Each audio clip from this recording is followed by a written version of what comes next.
Witness, please identify yourself and spell your name and state any affiliation you might have. My name is Marlene Rogoff, R-O-G-O-F-F, and I am here representing myself. I do live in a homeowners association. I am also a realtor member of the Board of Realtors, and also on the committee of the Board of Realtors Political Action Committee. And I was a director of a very large homeowners association, Spring Mountain Ranch, here in Las Vegas. I am also here. I'm very concerned about this bill, and I read its various sections this morning, and I am also a candidate for mayor of Las Vegas. This bill, if passed, does grave harm to homeowners and their rights against associations and community management companies. Many of the proposed sections are too vague and too broad, which could lead to many abuses by associations and management company. This bill should not be passed into law. Section 3, there's a big no for me for Section 3. It gives the right to enter a home before it is foreclosed upon. This is in strict violation of the Constitution of the right to enter without a warrant. Section 6, which says, in a closed-door session of the HOA Executive Committee, the HOA will not be required to provide notice to the unit's owner of a required repair to a wall. Well, first of all, I'm against all closed-door sessions of any homeowners associations because they are there as representatives of the people who live in the community who have a right to be in and hear every single session that a homeowners association executive committee has. So that's the first thing I'm against, closed-door sessions. And now it says, in private, in secrecy, i.e. a closed-door session, the HOA will not be required to provide notice to the unit owner of a required repair to a wall. What does this mean is that they can go ahead without giving the owner a chance to repair that wall by their own methods, their own contract of controlling costs, and suddenly the HOA can take it upon themselves to hire whomever they want at whatever cost, totally outside the homeowner's control.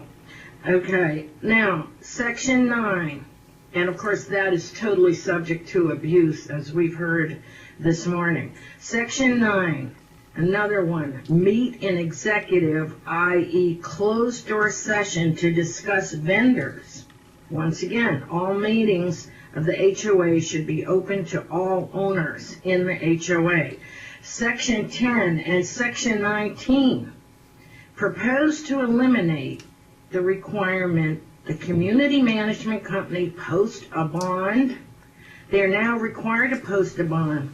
Absolutely no to this, especially due to the history of abuse and misuse of funds by community management companies. Long history in the past.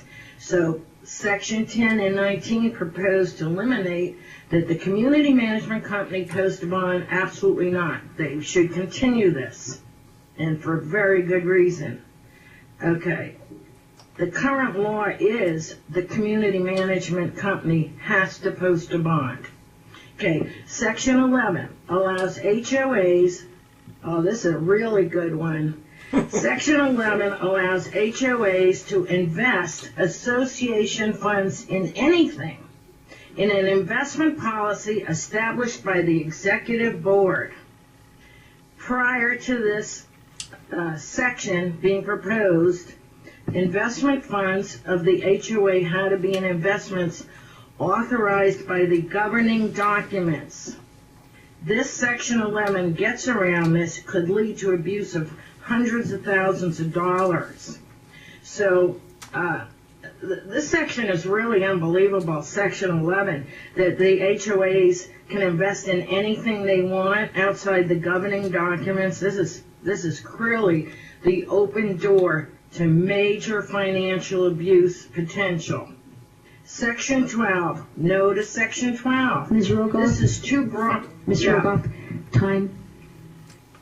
Okay, it's too broad. Section 14 allows a withdrawal of funds without required signatures. So if someone withdraws funds, there'll be no trail as to who withdrew those funds. That's Section 14. It's there in writing. Ms. Section Rogoff. 15 too broad. 18.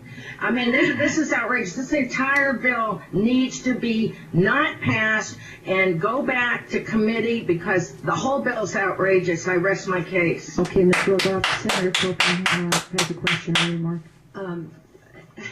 Ms. Rogoff, with all due respect, you've got it completely mixed up, and I just have to say I will sit down with the people who drafted it. Most of what you said is existing law, has nothing to do with SB 174. It's existing law. It could have been passed 10 years ago. So that's one thing I need to explain the difference when you're reading the bill of what is existing law and what's new to be proposed.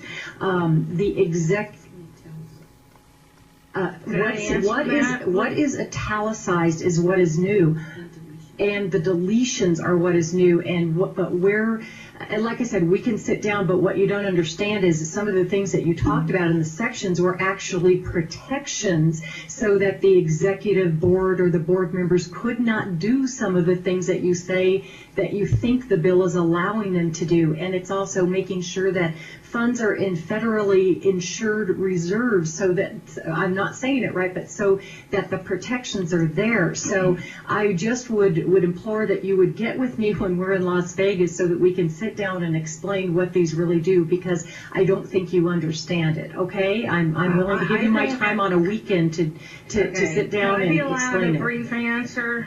Could I be allowed a brief answer? Very because brief. I took this morning straight off the Nevada State Legislature's website of this bill, of what was proposed and what was existing, and I'm extremely clear on it. It's written and printed out here directly from your own website, so I beg to differ with you. Well, as Senator Copeland has offered, she's more than happy to meet with you when she returns to Las Vegas, and that conversation can continue. I would like to meet with her, but all of my comments stand. It's directly from their website this very morning. Okay, Chairwoman Copeland. Excuse me, we have run the names that have signed up. We have about